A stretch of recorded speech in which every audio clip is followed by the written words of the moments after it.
Don't you want to try the coffee I made especially for you, honey? My husband James asked with an odd smile that didn't quite reach his eyes. I was sitting at my sister-in-law Nina's elegant dining table in her Nashville home, where we gathered for our monthly family brunch. The coffee cup in front of me had a strange, almost metallic smell that made my stomach turn. My name is Christina, and at 29 I never imagined I'd be questioning whether my own husband was trying to poison me. But after 3 years of marriage and countless incidents of accidental food poisoning, I had learned to be cautious, especially around Nina. She had a way of orchestrating situations that left me sick or humiliated, always with that same innocent smile James was wearing now. "How thoughtful of you," I replied, forcing a smile while my mind raced. The aroma wafting from the cup was unlike any coffee I'd smelled before. It reminded me of the time last month when I'd ended up in urgent care after drinking tea at Nina's house. The doctors couldn't explain my symptoms, and Nina had insisted she'd made the tea exactly the same way she made her own. Nina watched me intently from across the table, absently stirring her own untouched coffee. "James has become quite the barista lately," she said with a smirk. "He's been practicing different brewing methods just for you." The way she emphasized "for you" sent chills down my spine. I had noticed James spending more time at Nina's house lately, claiming they were planning a surprise for our upcoming anniversary. But something felt off. The whispered conversations that stopped when I entered the room, the strange texts I'd glimpsed on his phone, and now this coffee, with its peculiar scent. I lifted the cup, pretending to take a sip while studying their expressions. James and Nina exchanged a quick glance that confirmed my suspicions. Making a show of checking my phone, I stood up abruptly. "Oh, would you look at that? I need to make a quick call for work. Nina, would you mind if I use your study?" As I walked past Nina's place setting, I deliberately stumbled, quickly switching our coffee cups in the confusion of steadying myself. "I'm so sorry," I exclaimed, straightening up. "I'm such a klutz sometimes." Nina waved off my apology with a tight smile. "Just try not to break anything in the study." I nodded and hurried away, my heart pounding. Through the study's doorway, I could still see them at the table. Now I just had to wait and watch. From the study doorway, I watched Nina lift the coffee cup to her lips, and my stomach clenched with anxiety. Part of me wanted to stop her, to warn her, but I needed to know the truth. I'd spent too many nights in emergency rooms, too many hours doubled over in pain, always after sharing meals with them. It wasn't always like this. When I first met James at a friend's wedding in Nashville 3 years ago, he was charming and attentive. Nina had seemed welcoming too, inviting me to family gatherings and offering to help plan our wedding. But looking back, I should have noticed the red flags, the way she would accidentally spill things on my dress at important events, or how my food always seemed to have extra seasoning when she helped cook. The incident started small, an upset stomach here, a mild allergic reaction there. James always had an excuse ready. Maybe it was something you ate earlier, or you must be coming down with something. But the pattern was becoming clear. The worst was 2 months ago, when I ended up hospitalized after eating breakfast at their house. The doctors found traces of something in my system they couldn't identify, but James convinced everyone I must have taken some expired medication. I gripped the doorframe, watching as Nina took another sip of the coffee. James was typing on his phone, seemingly unconcerned. My own untouched cup sat cold on the table where I'd left it. The metallic smell still lingered in my nose, making me shudder. A slight tremor in Nina's hand caught my attention. She set down the cup, her face suddenly pale. "James," she said, her voice shaking. "Something's wrong." James looked up, his expression changing from confusion to horror as he realized which cup she was drinking from. He jumped up, knocking over his chair. "Nina, what's happening?" Nina's hands were trembling violently now. I feel." She tried to stand but stumbled, grabbing the edge of the table for support. "James, what did you put in that coffee?" I stepped out of the study, my phone already recording. James was beside Nina now, his face ashen. "That wasn't supposed to be your cup," he whispered, but in the silence of the dining room, his words carried clearly. Nina's eyes widened with realization and fear. "Call an ambulance," she gasped, sliding to the floor. "Please, I can't." I dialed 911 immediately, my hands steady despite the chaos unfolding before me. Nina was on the floor now, her body racked with violent tremors. James knelt beside her, panic written across his face as he realized their plan had backfired spectacularly. Emergency services? Yes, we need an ambulance at 1542 Maple Grove Drive, I said clearly, keeping my phone recording with my other hand. My sister-in-law appears to be having a severe reaction to something in her coffee. She's conscious, but experiencing tremors. As I spoke to the dispatcher, Nina's eyes locked onto mine. The usual cold calculation in her gaze was replaced by raw fear. "Christina," she gasped. "You switched? You knew?" "Ma'am, the ambulance is on its way," the dispatcher assured me. "Please stay on the line." James was growing more frantic by the second. "Nina, what's happening?" "That wasn't supposed to. It wasn't meant for." "Shut up, James." Nina snapped through gritted teeth, her anger momentarily overcoming her distress. "This is all your fault. You said it would just make her sick enough to miss the board meeting next week. You promised it wouldn't be traced." My blood ran cold. The board meeting, where I was scheduled to present my proposal for a major client account, the same account Nina had been trying to land for months at our competing firms. Everything started clicking into place. "The tea last month," I said, my voice surprisingly steady. "And the breakfast incident 2 months ago. Those weren't accidents, were they?" Nina's face contorted with another wave of pain. "The tea, that was supposed to keep you home during the Johnson contract presentation. But you went anyway." She clutched her stomach, doubling over. "James said, he said we just needed to discredit you. Make clients think you were unreliable." The sound of sirens filled the air outside. James stood up, backing away from both of us. "Nina, stop talking. You don't know what you're saying." "I know exactly what I'm saying," Nina spat, her words slurring slightly. "We've been planning this for months, ever since Christina started outperforming me at every client meeting. You were supposed to make sure she drank it today." The paramedics burst through the front door, and I quickly stepped aside to let them work. As they loaded Nina onto a stretcher, I stopped recording and sent the video to my private email, then to my lawyer. James stood frozen, watching as his carefully constructed plan crumbled around him. "I'll ride with her to the hospital," I told the paramedics, my voice firm. "After all, I need to make sure my sister-in-law gets the proper treatment." I met James's terrified gaze. "And I'm sure the doctors will be very interested in knowing exactly what was in that coffee." The emergency room at Nashville General Hospital was a flurry of activity as doctors rushed to treat Nina.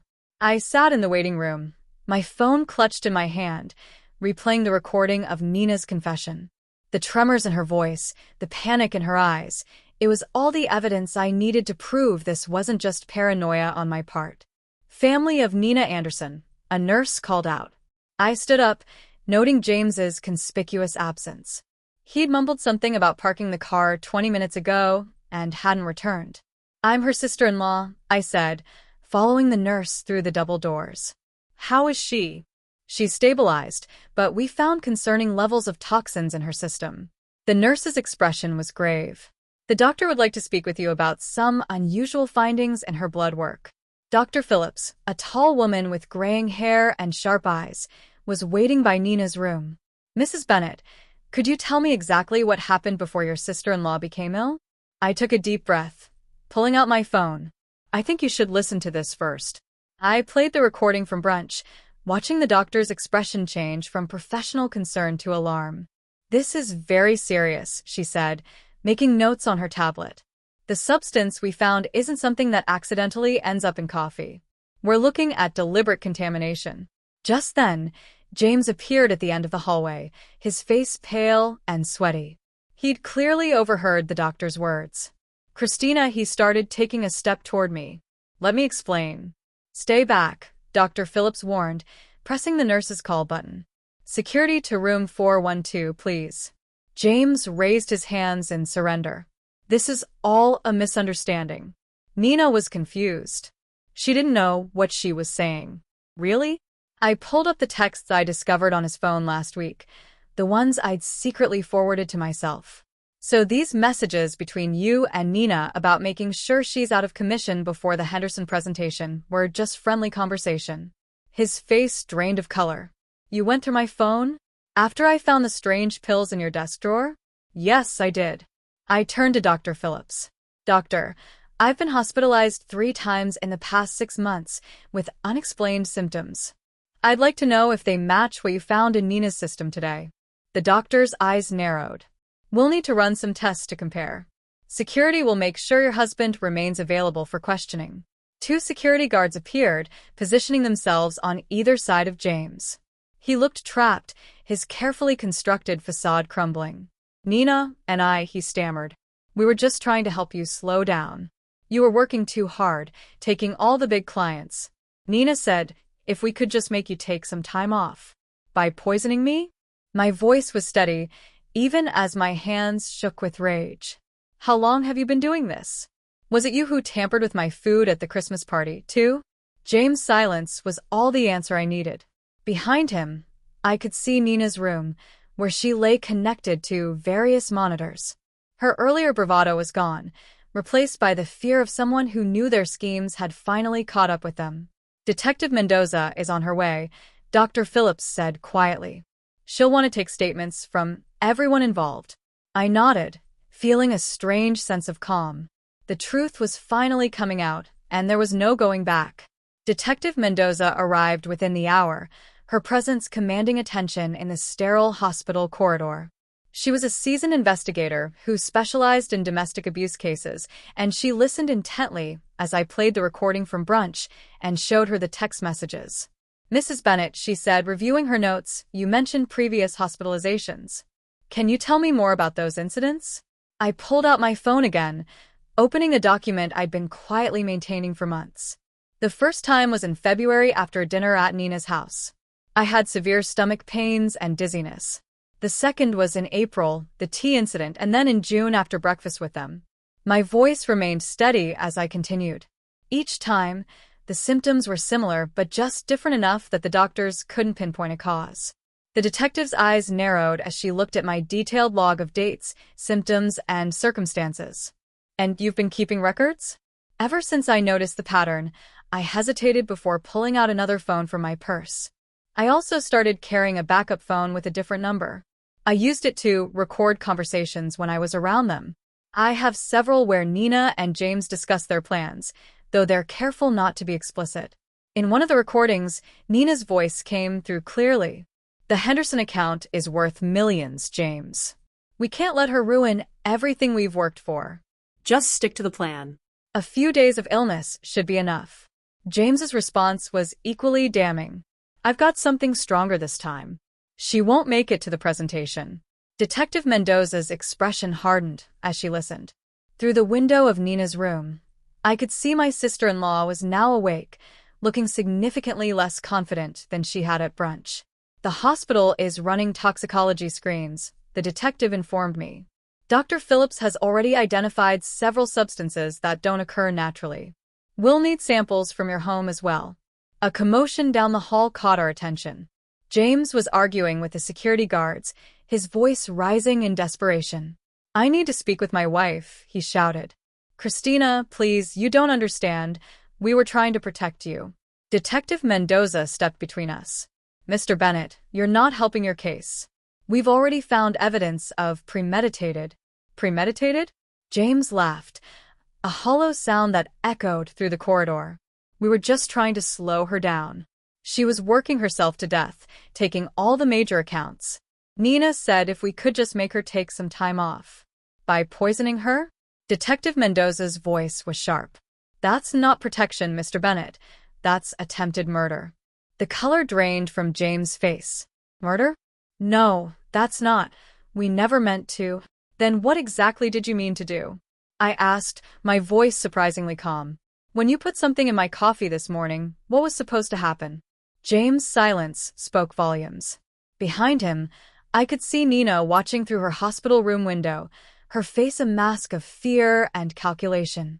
I wondered if she was trying to figure out how to spin this, how to explain away months of systematic poisoning as some sort of misguided attempt at helping me. We'll need both of their phones, Detective Mendoza told the security guards, and I want officers posted at both doors. Nobody leaves until we get the toxicology results. Dr. Phillips entered Nina's room with a tablet in hand, her expression grim as she reviewed the test results. Detective Mendoza and I followed, while James remained outside with the guards. Nina tried to sit up straighter in her hospital bed, but the tremors hadn't completely subsided. The toxicology report shows elevated levels of several substances, Dr. Phillips announced, her voice clinical. Most concerning is the presence of a particular compound that's typically used in pharmaceutical testing. It's not something the general public should have access to. Nina's face paled. That's impossible. James said it was just something to cause mild symptoms. Mild symptoms? Detective Mendoza interrupted, taking out her notebook. Like the ones your sister-in-law experienced over the past 6 months? The door opened, and another detective entered, holding an evidence bag. We found these in Mr. Bennett's office desk at the Anderson marketing firm, he reported, presenting several small bottles with clinical labels, along with detailed notes about dosages and reactions. I felt my knees weaken as I realized the full scope of their plan. You were documenting everything? Like some kind of experiment? It wasn't like that, Nina protested, but her voice wavered. We just needed to track what worked. The first few attempts weren't effective enough. You kept showing up to meetings anyway. So you increased the dosages, Detective Mendoza concluded, examining the bottles. Did you know these substances could be lethal in higher concentrations? The room fell silent. James, still visible through the window, sank into a chair in the hallway, his head in his hands. The Henderson account, I said slowly, pieces clicking into place. It wasn't just about that presentation, was it? You needed me out of the way permanently because the client specifically requested me as their lead. Nina's face contorted with a mixture of anger and fear. You were ruining everything. I built that client portfolio for years, and then you show up and suddenly everyone wants to work with you instead. James said he could fix it. By killing me? The words hung in the air, heavy with accusation. We weren't trying to. Nina started, but Dr. Phillips cut her off. The concentration in the coffee you drank today, the doctor stated, looking directly at Nina, was significantly higher than previous samples we've analyzed from Mrs. Bennett's earlier hospital visits. If she had consumed it, the outcome would have been severe, possibly fatal. Detective Mendoza turned to the other officer. We'll need a full warrant for both their homes and offices, and contact the pharmaceutical company listed on these bottles. Find out how they obtained these substances. Nina slumped back against her pillows, the fight draining from her face. It wasn't supposed to go this far, she whispered. James kept saying we just needed one more try. I stepped closer to her bed, my voice steady despite the trembling in my hands. Every time I got sick, every meeting I missed, every client I lost, you were both there, watching, taking notes on how your poison was affecting me. What kind of people does that make you? The silence that followed was deafening. Outside, I could hear James being read his rights as additional officers arrived. Nina stared at her hands, unable to meet my gaze. Detective, I said, turning away from my sister-in-law, I'm ready to make my formal statement now. The trial lasted 3 weeks, but it felt like years. I sat in the courtroom each day, watching as the prosecution methodically laid out their case against James and Nina. The evidence was overwhelming, the bottles from James' office, their detailed notes on each poisoning attempt, the recorded conversations and text messages discussing their plans. What struck me most was their demeanor throughout the proceedings. Nina, usually so polished and confident, looked small in her defendant's chair. James couldn't even look at me, keeping his eyes fixed on the floor as expert witnesses detailed the potentially lethal effects of the substances they'd been using. Dr. Phillips' testimony was particularly damning. She presented a comprehensive analysis showing how they had gradually increased the dosages over time, demonstrating clear intent to cause serious harm.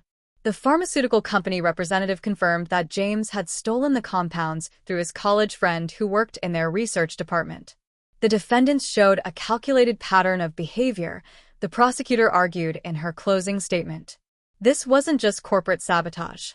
It was a systematic attempt to harm Mrs. Bennett, with a clear escalation that could have resulted in death. When the verdict was finally read, I felt no joy, only relief. Both James and Nina were found guilty on multiple counts, including attempted murder and conspiracy. The judge's words echoed through the silent courtroom. The premeditated nature of these actions carried out against a family member over an extended period demands the maximum sentence. I watched as they were led away in handcuffs, thinking about how greed and jealousy had twisted two people I once trusted into something unrecognizable. Their business, their reputations, their freedom, all sacrificed in an attempt to destroy me.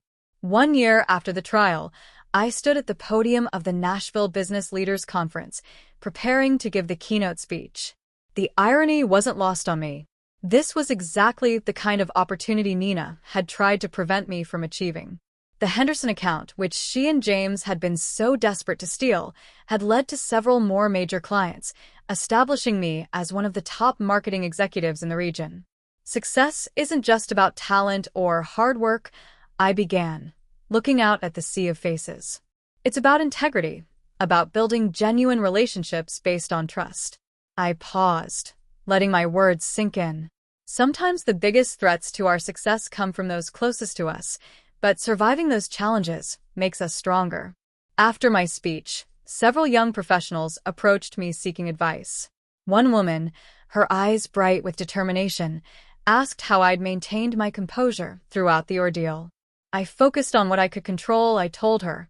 I gathered evidence, trusted my instincts, and refused to let fear stop me from pursuing my goals. Later that evening, I received an email from the Henderson client confirming they were renewing their contract for another 3 years. I smiled, thinking about how differently things might have turned out if I hadn't trusted my instincts that day at brunch. The local paper had run a small article that morning about Nina and James beginning their prison sentences. I didn't read it. Instead, I focused on the proposal for my newest client project, knowing that the best revenge wasn't about getting even. It was about moving forward and succeeding despite those who tried to hold you back.